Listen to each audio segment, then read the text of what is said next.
Hi friends, this is Rafi. Welcome to my channel. ఈరోజు Nifty bank Nifty గురించి తెలుసుకుందాం friends. తెలుసుకునే ముందు చిన్న నోట్ అయితే ఇవ్వాలనుకుంటున్నాను. సో ఇన్ని రోజులు నేను నా ఆరోగ్యరీత్యా కొన్ని కారణాల వల్ల నేను వీడియో అప్లోడ్ చేయలేకపోయాను. సో దానికి నేను చింతిస్తున్నాను ఫ్రెండ్స్. సో ఈ రోజు నుంచి డైలీ అప్డేట్, మార్కెట్ అప్డేట్ ఇవ్వటానికి ఫుల్ ఫిజ్గా నేను ట్రై చేస్తానని చెప్పి మీకు మాట ఇస్తున్నాను. సో ఇన్ని రోజులు వీడియో అప్లోడ్ చేయలేనందుకు I'm very sorry friends. So ఇక్కడ నుంచి మార్కెట్ని మనం రోజు వాచ్ చేద్దాం, డైలీ మనకి అప్డేట్ ఇవ్వడానికి ట్రై చేస్తాం అనమాట. ఓకేనా. చూడండి ఫ్రెండ్స్, మనకి బ్యాంక్ నిఫ్టీ చూసుకుంటే మనకి బ్యాంక్ నిఫ్టీ చూసుకుంటే 51,272 దగ్గర క్లోజ్ అవడం జరిగింది. బ్యాంక్ నిఫ్టీ మనకి గతంలో కూడా మీకు చెప్పడం జరిగింది, ప్రీవియస్ డే వీడియోస్లో కూడా చెప్పడం జరిగింది. మార్కెట్ మనకి బ్యాంక్ నిఫ్టీని కంపేరింగ్ చేసుకుంటే నిఫ్టీ ఫుల్ ఫిజ్గా స్ట్రాంగ్గా ఉంది, బ్యాంక్ నిఫ్టీ చాలా వీక్గా ఉంది కూడా మీకు చెప్పడం జరిగింది. అదేవిధంగా మార్కెట్ తరహాలో బిహేవ్ కూడా చేస్తుంది అనమాట. ఓకే.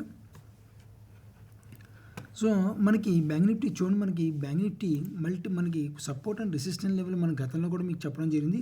ఈ సపోర్ట్ లెవెల్ స్ట్రాంగ్గా ఉంది ఫ్రెండ్స్. ఈ లెవెల్ కొద్ది స్ట్రాంగ్ సపోర్ట్ లెవెల్ అని మనం చెప్పుకోవాలి. ఈ లెవెల్ అయితే ఏదైతే ఉందో ఈ లెవెల్ ఎందువల్ల స్ట్రాంగ్ సపోర్ట్ లెవెల్ అంటే ఇది మల్టిపుల్ టైం ఈ లెవెల్ని మనకి మల్టిపుల్ టైం ఈ లెవెల్ని టచ్ చేసుకుంటూ మార్కెట్ డిసైడ్ చేసుకుంటూ ఒక అప్సైడ్ మూమెంట్ అయితే వెళ్తాం జరిగింది.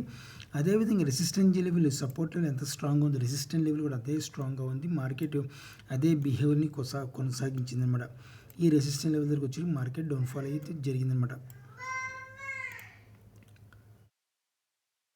సో మనకి సపోర్ట్ లెవెల్ ఎంత స్ట్రాంగ్గా ఉందో రెసిస్టెన్స్ లెవెల్ కూడా అంతే స్ట్రాంగ్గా ఉంది మనకి టెక్నికల్ అనాలిసిస్ అయితే చెప్తుంది ఫ్రెండ్స్. సో మనకి నిఫ్టీది బ్యాంక్ నిఫ్టీది కంపేరింగ్ చేసుకుంటే మాత్రం బ్యాంక్ నిఫ్టీ ఇంకా అప్సైడ్ మూమెంట్ వెళ్ళాలి. కానీ మార్కెట్కి మనకి ఒక రెసిస్టెన్స్ లెవెల్ ఉంది ఫ్రెండ్స్. ఇక్కడ ఈ రెసిస్టెన్స్ లెవెల్ ఫేస్ చేయాల్సి వస్తుంది బ్యాంక్ నిఫ్టీ. ఈ లెవెల్ మాత్రం కంపల్సరీగా తీయాల్సి వస్తుంది. ఈ రెసిస్టెన్స్ లెవెల్ మాత్రం బ్రేక్ చేయాల్సి వస్తుంది. ఈ లెవెల్ మాత్రం 51,800 నుంచి 52,000 వరకు అండి. 52,000 ఒక రెసిస్టెన్స్ లెవెల్ ఉంది ఫుల్ ఫ్రిడ్జ్గా.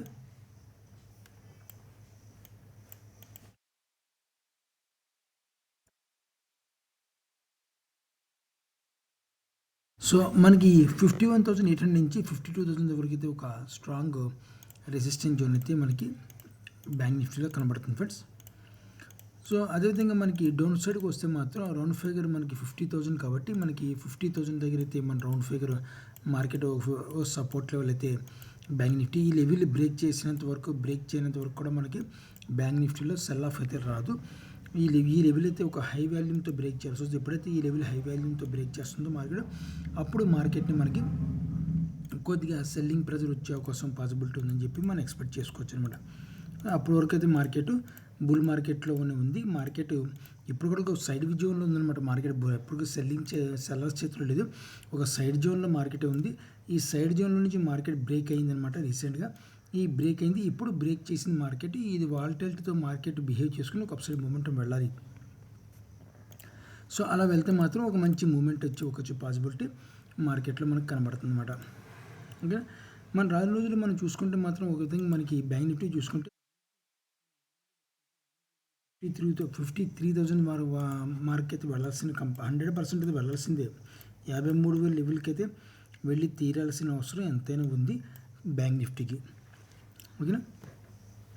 ఇప్పుడు ఈ లెవెల్ 52,000 మన లెవెల్ బ్రేక్ చేస్తే ఈ లెవెల్ టోటల్గా బ్రేక్ చేయాల్సి వస్తుంది. అది కూడా ఒక వాల్యూమ్తో మనకి మంచి వాల్యూమ్తో బ్రేక్ చేస్తే ఈ లెవెల్ డెఫినెట్గా మనకి 50,000 మనకి ఇప్పుడు నేను టార్గెట్ అయితే ఫస్ట్ టార్గెట్ అయితే నాది 52,000 అయితే పెట్టుకోవడం జరుగుతుంది ఫస్ట్ టార్గెట్.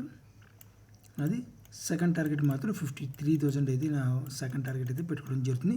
ప్రజెంట్ నేను హోల్డింగ్ పర్పస్లో చెప్తున్నాను ఫ్రెండ్స్, ఎందుకంటే నేను హోల్డింగే చేస్తున్నాను ఇంట్రాడే బేసిక్లో కొద్దిగా. ఎందుకంటే వాల్యూమ్స్ ఈ మధ్యన చాలా చేంజెస్ అయితే రావడం జరిగింది. సో ఇట్టే స్టాప్ లాస్లో ఒక్కోసారి హిట్ అయిపోతున్నాయి.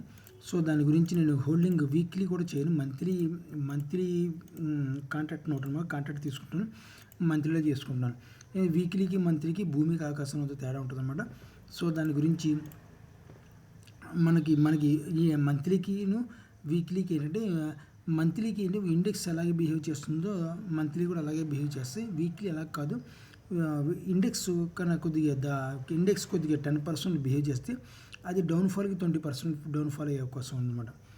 సో దాని గురించి ఎందుకంటే మనకి క్యాపిటల్ ఇంపార్టెంట్, ప్రాఫిట్ ఇంపార్టెంట్ మనకి, అదేవిధంగా క్యాపిటల్ కూడా చాలా ఇంపార్టెంట్ కాబట్టి సో మనకి స్టాప్ లాస్ పెట్టుకుంటూనే ఉన్నాం. ప్రజెంట్ నా టార్గెట్ అయితే 52,000 టార్గెట్ పెట్టుకోవడం, తర్వాత మనకి 53,000 మార్కెట్. మళ్ళీ ఈ లెవెల్కి వెళ్ళాల్సిన పాసిబిలిటీ ఉంది. మళ్ళీ మార్కెట్ మనకి ఈ లెవెల్ టచ్ అవ్వాల్సిందే. అది కూడా 53,000 లెవెల్ బ్రేక్ చేసిన విధానం బట్టి మనకి ఈ లెవెల్ రానున్న రోజుల్లో ఉంది. కానీ ప్రజెంట్ అయితే 53,000 వరకు అయితే మనం టార్గెట్ అయితే పెట్టుకోవడం జరిగింది. ఓకే, సో ఇది ఫ్రెండ్స్ మనకి బ్యాంక్ నిఫ్టీలో ఒక సపోర్ట్ అండ్ రెసిస్టెన్స్ లెవెల్స్ ఈ రకంగా ఉన్నాయి. అదే లెవెల్స్ కూడా మీకు చెప్పడం జరిగింది. సో మనకి ఆ లెవెల్ వరకు అవుతుంది. రేపు మార్కెట్ ఈ లెవెల్ బ్రేక్ చేయాల్సి వస్తే మనకి 51,300 51,300 ఒక మంచి వాల్యూమ్తో మార్నింగే ఫ్లాట్గా ఓపెన్ అయ్యి బ్రేక్ చేస్తే మాత్రం డెఫినెట్గా మంచి మూమెంట్ ఇచ్చే అవకాశం ఉంది అని చెప్పి నేను ఎక్స్పెక్ట్ చేస్తున్నాను. రేపు మార్నింగ్. ఓకేనా, సో ఇది ఇప్పుడు ఒకసారి నిఫ్టీ ఒకసారి చూద్దాం ఫ్రెండ్స్. మనం నిఫ్టీ చూద్దాం ఫ్రెండ్స్. నిఫ్టీ మనకి క్లోజింగ్ ప్రైస్ 25,041 దగ్గర అయితే క్లోజ్ అవడం జరిగింది. సో నిఫ్టీ మనకి ఈరోజు క్లోజింగ్ ఒక వాల్యూమ్ ప్రకారం మనం చూసుకుంటే మాత్రం ఫ్లాట్ వాల్యూమ్తో మనకి ప్రీవియస్ డే వాల్యూమ్స్ ఈరోజు వాల్యూమ్ కూడా క్లోజ్ అయింది. అదేవిధంగా క్యాండిల్ స్టిక్ కూడా ఒక విధంగా చెప్పాలంటే మార్కెట్ అప్సైడ్ మూమెంట్ వెళ్ళినా సరే మార్కెట్ కొద్దిగా క్లోజింగ్ మాత్రం కొద్ది తేడాగానే అనిపిస్తుంది నాకు. రేపు మార్కెట్ నిఫ్టీకి మాత్రం సెల్లింగ్ 60% సెల్లింగ్కే అవకాశం ఉందని చెప్పి నేను ఎక్స్పెక్ట్ చేస్తున్నాను. నిఫ్టీకి ఇంకా 40% ఏదైనా న్యూస్ బేసిక్ మీద ఉంటే మాత్రం మార్కెట్ అప్సైడ్ మూమెంటం వెళ్ళొచ్చు. అది కూడా మనకి 25,300 బ్రేక్ చేస్తే మాత్రం మార్కెట్లో మంచి ర్యాలీ కొనసాగుతుంది. లేని పక్షంలో మాత్రం 25,300 ఒకవేళ క్లోజ్ కాకుండా ఈ మధ్యలోనే మార్కెట్ ఉంటే మాత్రం రేపు కొద్ది వాలటాలిటీ ఉండి ఒక చిన్న వాలటాలిటీ ఉండిపోయి మార్కెట్ రేపు కూడా ఈ 25,300 లోపే, అంటే 25,041 నుంచి 25,300 లోపే మార్కెట్ ఒకవేళ ఉంటే 25,000 నుంచి 25,300 వరకు మధ్యలో మార్కెట్ ఉంటే మాత్రం ఎల్లుండి మాత్రం డెఫినెట్గా మార్కెట్లో సెల్లింగ్ ప్రెజర్ వచ్చే అవకాశం నిఫ్టీలో కనబడిచ్చే అవకాశం అయితే ఉంది ఫ్రెండ్స్. ఈ లెవెల్ చాలా ఇంపార్టెంట్. మనకి ఈ లెవెల్ బ్రేక్ చేస్తే మాత్రం మనకి ఈ వాల్యూమ్ని చంపేసినట్టు ఫ్లాట్ వాల్యూమ్ కాబట్టి మనకి ఫ్లాట్ వాల్యూమ్ చంపేసినట్టు మార్కెట్ ఒక అప్సైడ్ మూమెంట్ వాల్యూమ్ని జనరేట్ చేసుకుంటే ఆటోమేటిక్గా ఈ లెవెల్ బ్రేక్ చేస్తే మాత్రం ఆటోమేటిక్గా మనకి ఒక వాల్యూమ్ అయితే ఆటోమేటిక్గా జనరేట్ అయిపోతుంది. ఎందుకంటే వాల్యూమ్ ఎందుకు ఆటోమేటిక్గా జనరేట్ అవుతుందంటే ఆ లెవెల్ బ్రేక్ చేయాలి అంటే మాత్రం ఇన్వెస్టర్స్ రావాలి. ఇన్వెస్టర్స్ పెద్ద మొత్తంలో బ్రేక్ చేస్తే ఇన్వెస్ట్మెంట్ చేస్తేనే ఆ లెవెల్ బ్రేక్ అవుతుంది అనమాట. లేదు మన మళ్ళాంటి వాళ్ళు వచ్చి 100 మంది కలిసి ఒక బై చేసిన ఒక ఇంచు కూడా కదలదు ఇండెక్స్. ఓకేనా, సో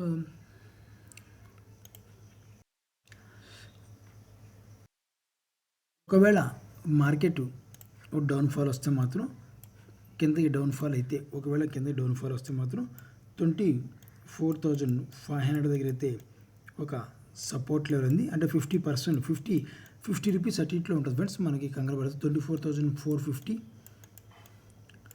25,500 దగ్గర మాత్రం కొద్దిగా ఈ లెవెల్ దగ్గర అయితే ఒక సపోర్ట్ లెవెల్ అయితే మనకి నిఫ్టీలో కనబడుతుంది. ఓకేనా, ఓకే. సో మార్కెట్లో మనకి ఒక అప్సైడ్ మూమెంటం వెళ్తే మాత్రం డెఫినెట్గా మార్కెట్ ఒక అప్సైడ్ మూమెంటం వెళ్తే మాత్రం నాకు టార్గెట్ అయితే నేను 25,300 బ్రేక్ చేస్తే మాత్రం 300 బ్రేక్ చేస్తే నా టార్గెట్ 25,500 అయితే నా టార్గెట్ అయితే పెట్టుకోవడం జరుగుతుంది. ఆల్ టైమ్ హైని మార్కెట్ మళ్ళీ ఒకసారి చూడటానికి ట్రై చేస్తామాట. అది కూడా నాకు ఈ లెవెల్ బ్రేక్ అవ్వాలి. 25,300 లెవెల్ బ్రేక్ చేస్తే మాత్రం మనకి ఈ లెవెల్ అయితే మన టార్గెట్ అయితే పెట్టుకోవడం జరుగుతుంది అన్నమాట. సో అప్పటి వరకు నేనైతే కొద్దిగా మార్కెట్లో కొద్దిగా నెగిటివ్ ఇంపాక్టే ఉందని చెప్పి అనుకుంటున్నాను. నిఫ్టీలో కొద్దిగా సెల్లింగ్ ప్రెజర్ ఉంది. రేపు మార్కెట్ 25,300 బ్రేక్ చేయనంతసేపు కూడా నేను సెల్లింగ్లోనే నేను ట్రై చేస్తాను మార్కెట్ నిఫ్టీకి. ఒకవేళ డౌన్ఫాల్ వస్తే మాత్రం 24,500 దగ్గర అయితే ఒక సపోర్ట్ లెవెల్ అయితే ఉంది. సో ఆ లెవెల్ దగ్గర అయితే టార్గెట్ అయితే నేను హోల్డ్ అయితే పెట్టుకోవడం జరుగుతుంది అన్నమాట. సో మీరు కూడా మార్కెట్ ఆప్షన్లో చాలామంది చేస్తున్నారు కాబట్టి చాలామంది కూడా హోల్డింగ్లోనే చేస్తానికి ట్రై చేయండి. ఎందువల్ల అంటే చాలామంది ఏమనుకుంటున్నారంటే ఇంటర్డే బేసిక్లో ఆ రోజు కలుపుద్ది. ఒకసారి గ్యాప్ డౌన్ ఓపెన్ అయితే మన వల్ల కాదు, మనం ఇబ్బంది పడతామని చెప్పి ఒక్కోసారి గ్యాప్ డౌన్లు ఎప్పుడో రేర్ జరుగుతుంటే గ్యాప్ అప్లు ఎక్కువ ఓపెన్ అవుతుంటే మార్కెట్ బుల్ మార్కెట్లో ఉంది. ప్రజెంట్ సైడ్ జోన్లో వెళ్ళడానికి వెళ్తుంది మార్కెట్. ప్రజెంట్ చూడండి మనకి నిఫ్టీ చూసుకుంటే మనకి ఒక బుల్ మార్కెట్లోనే ఉంది మార్కెట్ ప్రజెంట్. సెల్ ఆఫ్ ఎక్కడ భయంకరమైన సెల్లింగ్లో ఎక్కడ రాలేదు. ఒకటి మొన్న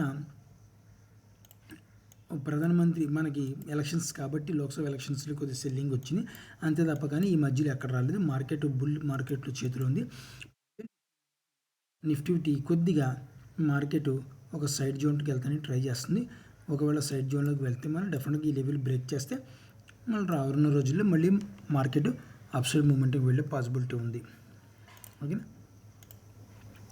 సో ఇది ఫ్రెండ్స్ నిఫ్టీ యొక్క మన లెవెల్స్, ఆల్ టైమ్ మనకి లెవెల్స్ అనమాట. సో రేపు ఒకవేళ డౌన్ఫాల్ వస్తే మాత్రం డెఫినెట్గా మార్కెట్ 24,400 ఒక్క నిమిషం ఫ్రెండ్స్ ఇది కూడా చెప్పేస్తాను. సో ఇది ఫ్రెండ్స్ మనకి నిఫ్టీ బ్యాంక్ నిఫ్టీ యొక్క లెవెల్స్ అయితే ఇది. సో మీరు కూడా ఆప్షన్లో ట్రేడ్ చేస్తే జాగ్రత్తగా ట్రేడ్ చేస్తాను ఆశిస్తున్నాను. నా వీడియో వాచ్ చేసిన thank you friends, thank you very much.